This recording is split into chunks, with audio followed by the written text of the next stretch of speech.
I'm joined today by Jorge Contreras, a man of many hats.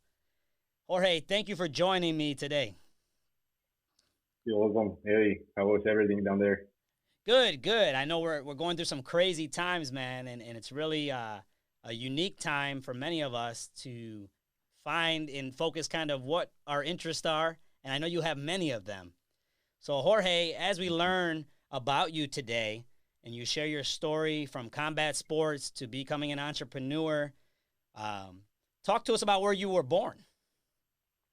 So I was born in Bogota, Colombia, in the middle of the war between the mafia guys and the cartels and the government. And right when I turned 10 years old, basically the full family except my father moved into Puerto Rico, and we have been here since then. So yeah, have been here like 30 years so far. Wow. That's a big adjustment at age 10, moving to the island. And essentially, why Puerto Rico? I mean, obviously, you were going through that tough time with all the ongoing, things in Colombia at the time, all the unrest. Why Puerto Rico? So I guess some of my family members were already down here, and my mom was going through a transition between my father and basically all the things that were happening in Colombia, and I guess she made the decision to get elsewhere, and we got here. So is everything worked out. That's awesome. So, growing up in Puerto Rico at age 10, you go to the island, and where did you guys move? What part of the island first? You got to San Juan, I'm assuming, and then you went off and explored. So basically, that we started jumping place to place. My mom, we were by now basically I acknowledged that we were poorer than poor. I mean, we didn't have anything because everything that my mom had was basically on credit. I mean, she if we got some clothing, we got clothing from JCPenney because she had the JCPenney card. We had anything to buy, it had to do with everything related to credit, and basically we were moving from place to place because sometimes there was some money, sometimes basically there was no money, and then I think I studied in maybe 8 schools and moved 18 times. So yeah, I know how to pack. Wow. That's a lot of movement Yeah. at a young age, especially too. Did you know that you were poor? Did you ever compare yourself to others around you? Did you have an understanding of that at that age? No, in reality, I think it was like a blessing because number one, you don't get attached to basically anything. You lost so many things in these transitions that at one point, basically, if you lose some things, then it basically it doesn't matter. I mean, and it has been basically more a blessing than a traumatic experience or something. And basically, on every time you move out, you make new friends, you leave some other ones. So it's kind of like a good thing or a good experience to just push the reset button and keep on going. That's very interesting that you say that. As far as that Yeah. experience, what would you say is your favorite place that you lived on the island during all these moves? It's rough. I mean, I think my my favorite place basically has been Old San Juan and everything related to being close to the beach and close to the sport. Basically, at what time when I met Gabriel, uh, it was like a nice balance to be able to practice the sport, be close to the beach, and at the same time, just metropolitan area in Puerto Rico is great. You can find basically everything you need within. You can be anywhere within 15-20 minutes. So it's kind of very convenient the metro area of San Juan. Definitely. And as many of you know, or those of you that don't, Old San Juan is truly a unique experience, and I think everybody should go through that experience. So, Jorge, prior to moving, your last move, so to say, growing up, did you play sports? Did you have a favorite sport? What athletes did you kind of follow? How did you get introduced into sports in general and combat sports? So basically, I was like a little third, small, little fat, and everything. I was bullied all the time in school. I tried many sports, but many sports. I played soccer. I was basically on the bench on every game. I played basketball, more or less the same story.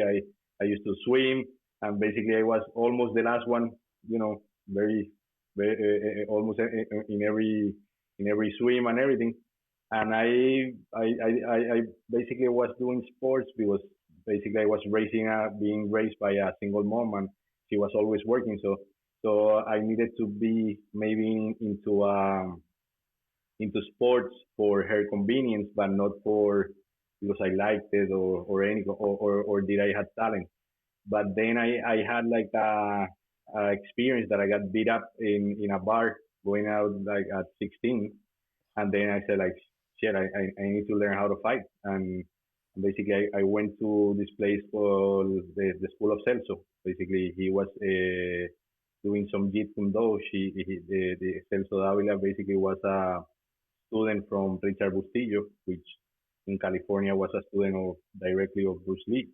And I got there and I remember like telling him like, listen, I need to learn how to fight. They're like, okay, you need to learn how to fight, so fight. I said, no, no, no, wait, I want to learn how to fight. And remember, he told me like, if you want to learn how to swim, basically you jump in the water and swim. So just put some gloves and you're gonna fight this guy. And the guy basically caught my arm and knee me into gave me I don't know how many knees into my ribs and everything. I remember having like a full bruise all the way from the underpit going down to my waist. And I say, shit, I'm gonna go back. And then I came back and I took another beating and another beating and another beating. But soon enough, I was liking it and getting better and better and better. And then basically it was my temple. It was like my mentor at the time because I was growing without a father. And in a way, this sport got me confidence, got me where I am right now. I think basically doing any kind of sport that you can enjoy and like, it builds your personality in a big way. Everything related to sports, it's something that somebody needs to put attention on health and fitness. Definitely, it builds that base and builds the character and gives you the strength to push forward, especially during difficult times. So I'm assuming that that helped you get through some of those times, and especially with your mom working, you're really working on your skill set. You're getting beat up every day, but you kept going back. You should be commended for that. You had that fighting Yeah. spirit, man. I always see the Modelo commercial. It reminded me of that. So you kept pushing through. That's awesome. So as you transition and you're learning under Kelso Davilla, that was your teacher. Um, that's essentially that's some big time stuff. So you're learning Jeet Kune Do. It's a Bruce Lee style. So is that cross training across various mixed martial arts? Are you learning multiple um, facets of the? Basically, Celso was really ahead of the times. I mean, it was basically full MMA at the beginnings, but you were developing your own skills. It was really free. You were good basically with your hands. You would push through boxing. If you were really good with your feet, then you transition into kickboxing or Muay Thai.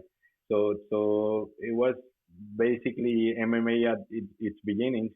At the same time, also jiu-jitsu and wrestling and everything. So it was in a way was like a full fight club, and I remember basically people puking up and bleeding out and spitting pieces of teeth and everything. So it was kind of organized but unorganized, and it didn't have a floor. It had like a these commercial rocks that as soon as you sleep you had like a massive, I don't know what's the translation, but A cut? you were really caught basically. Yeah, But it was nice and it was hot, no air conditioning, no anything, and he would push us through running and everything, and then okay, right when you were exhausted, just put your gloves and start fighting. So it was like a full contact sport, I think he nailed the high intensity interval training way before they kind of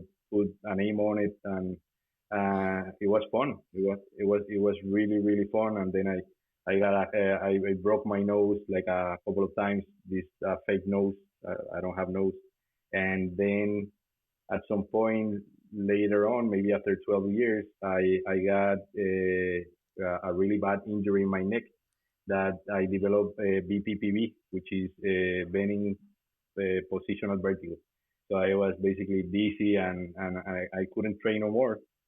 But in a way, it was also a blessing because I focused my attention on basically business, and eventually, did some other really cool stuff, and got the blessing of also giving back when I thought I got everything, and when you have everything, basically the only thing left to do is give back. As the same way as you were telling me a little bit earlier. I mean, you have everything, and you really need to focus on give back, and even and it doesn't need to be money. It doesn't need to be basically even sometimes it's just time. People just need to be here and learn some wisdom and basically guidance. So it has been a blessing, a great thing. Yeah, it's truly astonishing what you're sharing, taking that negative injury and turning it into a positive 12 years later. You get involved and you grow into a entrepreneur. You got to venture in some other areas. Share with me about some of those other ventures. So basically, I started in real estate, and I didn't went to like the university. I went to the university, but I was basically chasing some chicks, and but I didn't learn anything. So I was working in a hotel as a valet parking and leasing out chairs, and I mean just drinking beer and being young and and stupid, but Yeah. the cool kind of stupid. And basically I transitioned to real estate, flipping houses and assuming mortgages, and I ended up saving close to $1 million, and then I spent it up in one commercial building with a partner, but eventually that partner basically got foreclosed on the around 2006 with the subprime crisis, Right. and I had my building paid off. I was kind of retired before 20 something, and basically I lost it all. I lost the building because he had over leverage and put this building as a collateral. So the bank took it when I was getting my first baby. My wife was pregnant, and then I had to start basically from scratch, which was a massive other blessing because I started on a construction company, and I became basically the biggest contractor on Old San Juan. That's how I got really involved with the community of La Perla. At some point, we had close to 150 employees within Old San Juan and the metropolitan area of Puerto Rico, and then we have projects in Cabo Rojo, Mayagüez, and everything. And recently, I sold the company, and now basically I bought land. That's another part of the business in real estate. So I have been focused my attention basically on raw land and mining, a quarry in Aguadilla, close to your mom up there in Isabela. And then I have a coffee farm, and I basically developed a great love for coffee, and bought this historic hotel in Maricao called La Hacienda Juanita. And right before Maria, I started this specialty coffee business that I really think I have basically the best coffee on the island by far. I mean, I'm doing some crazy things, fermentation, anaerobic fermentation for coffee, sun drying, doing honeys, doing wash coffees, and and in the pandemic it was a great thing because I focused my attention basically on that hobby, and I believe that right now people should be chasing like a sustainable life. So right there at the farm, I started growing, bananas and plantains and taros and yautillas and everything.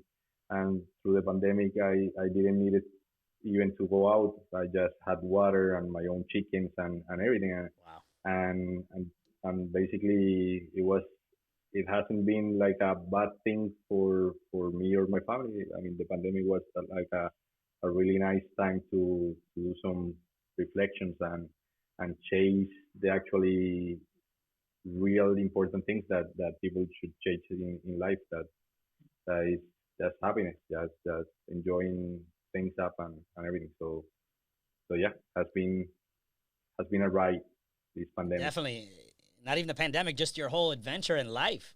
Like you said, you hit rock Yeah. bottom. You were able to find yourself, pick yourself up, like you did growing up as a kid in the gym, and move forward in life. And that's truly astonishing. Commend you for that, my friend. And let's take it back a little. So your construction company actually built Gimnasio Boxeo La Perla. Is that correct?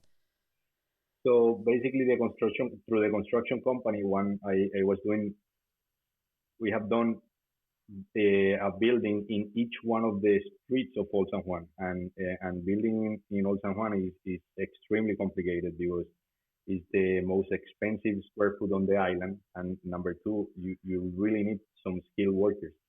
And basically, I had the blessing of getting a lot of those skilled workers from La Perla, and nobody was giving these people an opportunity because as soon as you would see in their resume, like you're coming from La Perla and living in La Perla, it was like, well, we don't want anything to do with you. So they wouldn't even give them the chance. But in my case, I had no options, so I started hiring them, and they didn't need the parking, which is a challenge in Old San Juan.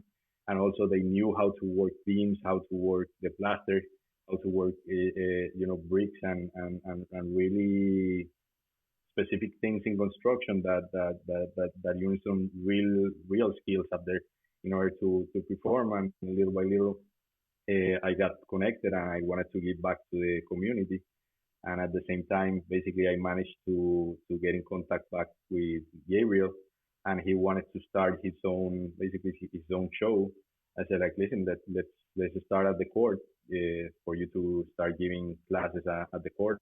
I'll basically sponsor the full idea, and we'll work from there. And then we basically allocated the profits of one full building into building the full structure on La Perla. So basically, through my company, I basically put all the materials, all the employees, all the engineering, and and with Gabriel and Angela, we started basically ourselves doing some demo up there, taking trash out, and building what's now the Gimnasio Boxeo La Perla. And Team La Perla, basically, I saw Gabriel as a extremely committed guy that basically his dharma was to spend his life down there and teaching these skills to the guys, and it has grown from there. I mean, I gotta give it to Gabriela and Angela because they have they are the ones that have been really on top of the project. I had been just being basically a sponsor, and we weren't chasing any profit. We weren't chasing basically any sponsors and everything.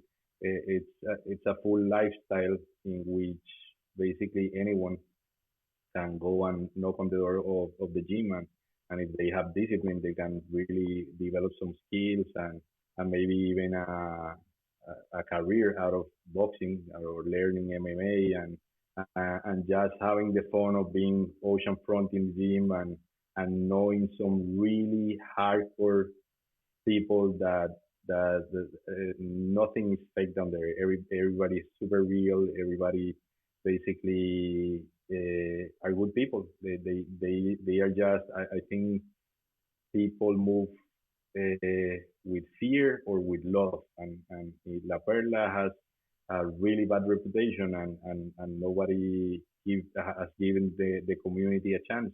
And in reality, it's a great community with some of the best views on the island. I mean, you can get some drinks at amazing bars all through the ocean. It's a community that it's also in art and just walking through the community and knowing these members of the community. I mean, it has been really nice. I mean, they are really nice people, and but maybe a small percentage they spend their time, maybe in the drug business or anything, and everybody knows about it. But I mean, it's like everything. The bad stuff is not only in La Perla. The bad things are Right. in every household, maybe in a way, not only in the island, the full Caribbean, I mean, South America, and everything, and it's everywhere. But the good people are way more. The good stories are way more. Uh, People, you can really feel a sense of community down there. Right. Because right after Maria, I had like a really good and bad experience about, let's say, Ocean Park. I went to help out in Ocean Park because it was completely flooded. And you can see people in Ocean Park, they didn't care, and they wouldn't help their neighbors and everything. And when we went to La Perla, basically everybody was helping everybody. The guy Tai, which was the guy that basically lent us like space in order to build the gym, he was turning on a generator just for cooking for the community, and people were picking up their own debris, and yeah, and you could see the electricity cables just rolled up next to the post. Nobody was stealing copper and everything, and everywhere else people were stealing absolutely anything. In La Perla, I gotta tell you, I feel comfortable enough to leave my doors open, and everything is gonna be there. Right. And in a way, I feel it's one of the most secure places you can be if you're not into bad stuff. If you're going down there to just enjoy, where they film Despacito. If you're going down there to enjoy a really nice drink, and the pool and the gym, and the court and the music. They are really into music. Then it's safe. I mean, it's an amazing place. It's an amazing community that just has been tainted by a bad reputation. But it's something that anyone should go down and experience the what La Perla has to offer. That's you hit on so many things, Jorge. I'm gonna have you be a spokesperson for La Perla, man. It's a special place. Yeah. It truly is, and I'm glad that you highlighted so much of the community and how important it is to get that out to the public. A lot of people, unfortunately, don't go in to La Perla and check it out. We have an open door policy at the gym. We tell people when you come to Puerto Rico, come train. We have our family members. We have Juan Espino, Kim Clavel, John Pascal, Nico Montano, all of the professional fighters at the highest level, and then obviously have Angela and Gabriel, and we'll talk about your relationship with them. But just to focus on the team, we are a team. So we say this is effort, this is attitude, this is making a difference. Really, we mean that, and we want people to come in the door. And I'm glad you really shared all that about the community. And there's so much more to it, and people need to experience that.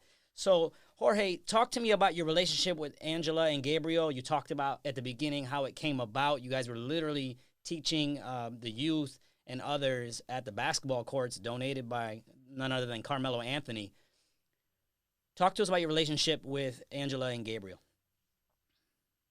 So basically, I was I don't know the translation, maybe Cupido, the Cupid between Angela and Gabriel, and basically I met Angela by chance in a bar while she was doing just some traveling down here into Puerto Rico, and I just started talking to her, and I said, hey, listen, I'm going to La Perla to train. Do you want to come? And she came down to train, and I introduced Gabriel to Angela, and something beautiful to pop up from that basically connection, and and Angel and Gabriela has been 100% committed into the community, into the project, and everything. And I don't have any time, but I wanted to have exactly what we have. They needed basically a helping hand down there, and they have been running the full operation since then. We have done everything without any help with the government. This is a completely private gym that that the authorities and the government of Puerto Rico don't even go down there to really spend some time with helping out this community. And there's a lot of, even next door to gym, we have like a government building which is completely abandoned, always bleeding water and everything. No, nobody's paying attention to that. And there's ways to grow and adopt these spaces because there's some really committed people down there. And it's not only from the gym La Perla. Like I know a really cool chick down there called Lorel Cubano that has this art initiative called Perlarte, which they gave classes of art for kids. And then you have an amazing restaurant like La Garita that you can have like some killer fish and with the most amazing views looking over basically two historic castles. So there's a lot of cool things happening in La Perla. There's a sense of community that's growing, and Gabriela and Angela, I'm so glad that they are right there and fully committed. I mean, both of them moving to La Perla with hardcore situations because at the beginning there was some resistance, let's call it, with a closed down community, and basically they never backed out, they never got afraid. We had some issues and some situations down there. At some point, Angela got almost stabbed, uh, and and and and I think working out through misunderstandings and everything, and just don't fly away at situations, and just be there and doing something positive has evolutionized, I think is the translation, into this, like you. I mean, right now time with basically this community and everything. Nobody is getting basically a cent out of this. There's no membership. The gym survives on basically the selling of the t-shirts. Go and buy t-shirts from Gabriel. Some Airbnb experiences that you can basically get into Airbnb and get these basically training experiences which are amazing down there. And even the bathroom. Right now, we got like a sponsor from one of our friends, and we got like a killer bathroom at the gym. Everything's clean, and everybody treats everybody with respect, and there's no sense of bad vibes or bad feelings towards Yeah. anyone down there. I mean, everybody's welcome, and everybody down there is basically loved. And I think Angela and Gabriel has been extremely key to this process, and I'm just glad to be basically a sponsor to this, and I'm gonna keep giving the gym a hand wherever I can, and I'm really proud of this project. Yeah, Jorge, we're so thankful for you being essentially a founding father of the gym and all the effort, and the energy you've put into Ignacio Boxeo La Perla. And I'm glad you shared uh, that relationship and how special it is with you, Gabriel and Angela, and how they met and how they've evolved over the years. And we've truly become a special place on the island. And we want people to know what we are about, and it's all about being a team. As we wrap up today, Jorge, I want you to talk a little bit more about your business over there in Maricao, the Hacienda Juanita. Share a little bit with me about essentially a hotel. It's antique. You have coffee. You have a restaurant. Share more about that business venture with me. So I think I have like an appeal to really, let's say, lost causes, because Maricao is the poorest town in Puerto Rico. Maricao is basically the highest unemployment rate in Puerto Rico. And Maricao, there's I don't know, maybe 80% of Puerto Rican that has never stepped their feet into Maricao. But Maricao at the same time, it's basically coffee heaven. We have one of the most fertile grounds in the island to grow coffee with high altitude. And the history of Puerto Rico basically started with coffee. When the Spaniards came to Puerto Rico, basically was one of the first business and the first real business that Puerto Rico became between the fourth and the sixth exporter or biggest exporter of coffee in the world at some point. And everybody was craving Puerto Rican coffee up to the point that the Vatican City was buying from Puerto Rico 8,000 quintales from Puerto Rico and different courts of England and everything. It was like a really high thing to just give your guests some Puerto Rican coffee and Puerto Rican coffee basically is disappearing. Puerto Rico right now doesn't produce even 10% of what Puerto Rico consumes, and this is a historic hacienda from founded in 1834 that was completely abandoned. And basically, I got there. Everybody told me like, I mean, listen, you're gonna lose every cent that you put on that property. You're gonna lose it, and basically, paradores or small hotels outside of the metropolitan area, they basically rely on less than 28% occupancy all through the year. So with a weekend operation, you're not gonna be it's not gonna be sustainable just to keep open a hotel. But I don't work numbers and I don't work finances, but I just follow my gut on this one. And again, it has been like a bad situation has been basically always kind of a blessing because right after I opened it, we got Hurricane Maria that almost Wow. destroyed the property again. But then I didn't get basically the claim from the insurance didn't cover even 50% of what we needed to do to reopen.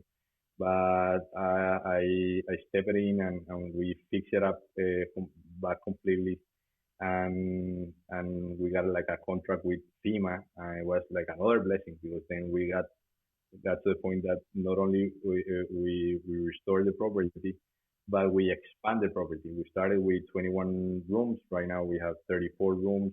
Wow. Right now we have a massive amount of coffee that's actually 100% Puerto Rican, grown in a way that I don't put pesticides or herbicides on this coffee, and we do basically new things that are coming up in the coffee world, like fermentation of the actual grapes.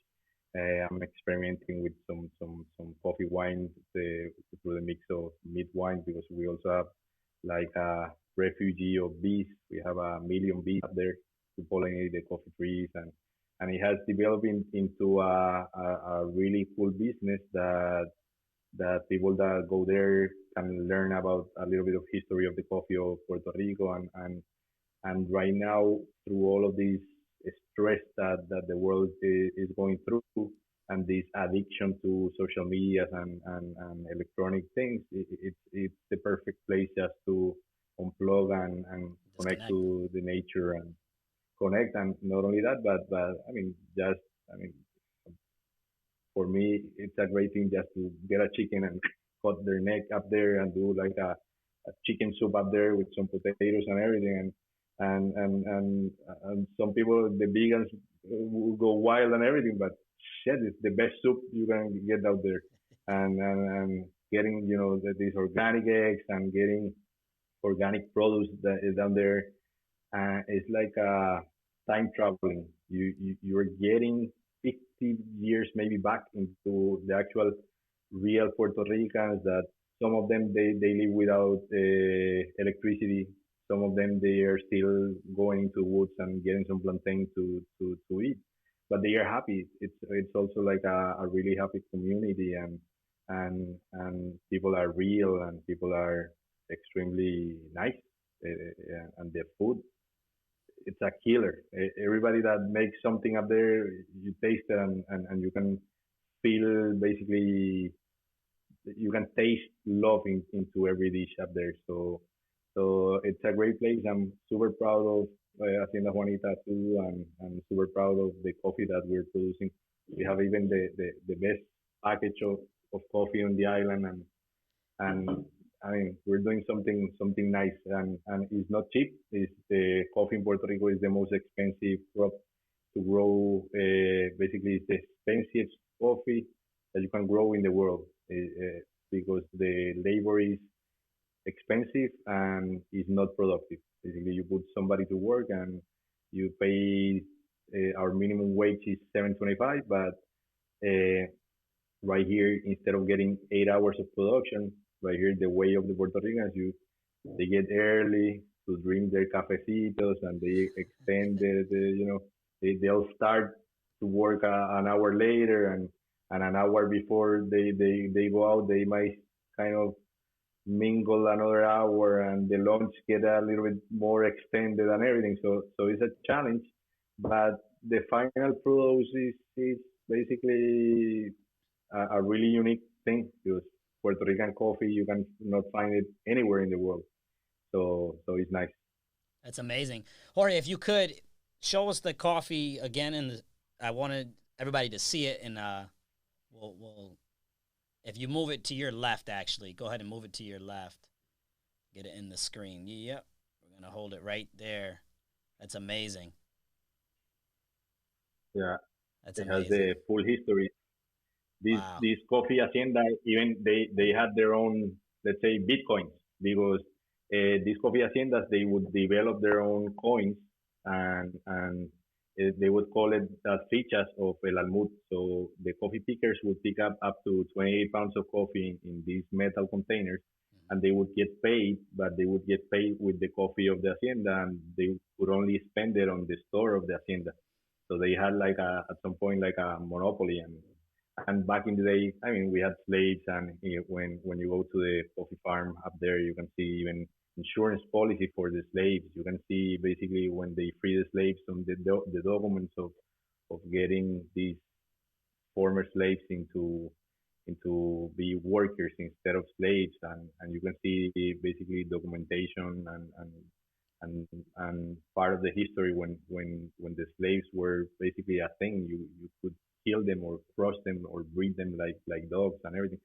So it's a hardcore story. It's a unique story. It's something that I'm also really proud of keep alive, and and right now I think it's an experience. Like even someone like you, you're more than welcome to go up there and know Yeah, where everything started, because definitely. before that, I mean, Puerto Rico has never belonged to the Puerto Ricans. Puerto Rico basically, I mean, we were Tainos, and then we got the Spaniards down here, and then basically in 98, 1898, we got the states, and but how everything became, or where the Puerto Ricans came from, was this early start of the sugarcane, the tobacco, and the coffee, and at some point, maybe all your ancestors at some point they worked in industries related to coffee. So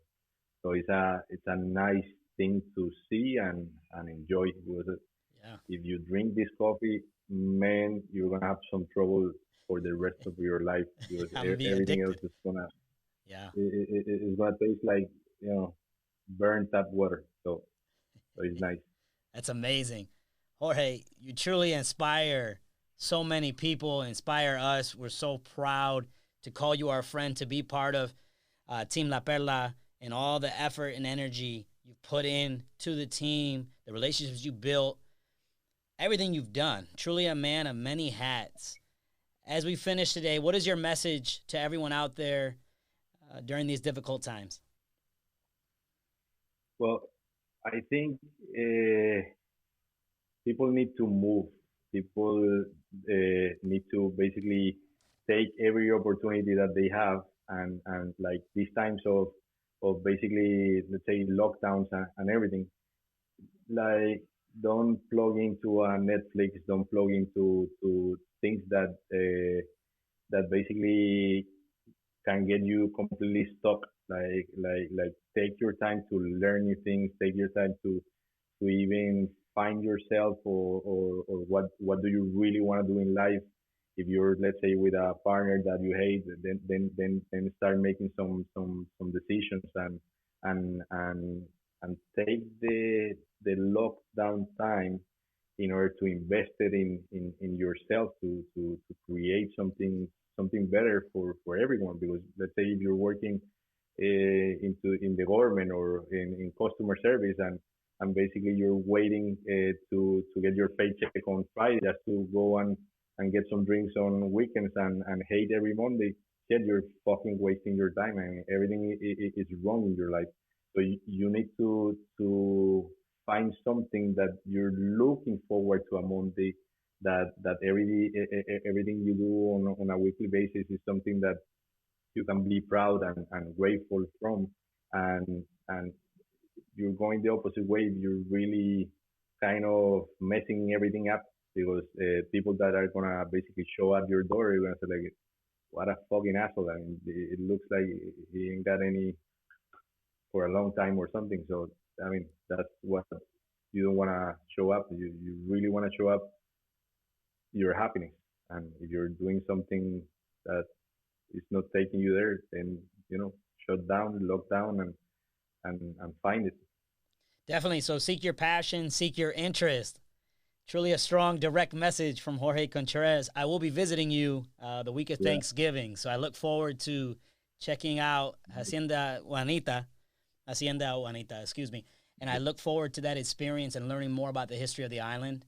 And I'm truly proud to call you my friend, and I'm so thankful that you're part of Team La Perla. So, Jorge, thank you for joining me today on the Sunday Sit Down, and we truly appreciate your time. Great, man. Great to see you, and thanks for everything that you're doing too. I'm really proud of what you do right now, and thanks for sending this message to basically to anyone that's willing to hear. Yes, thank you, Jorge. I appreciate you so much. You take care. Take care.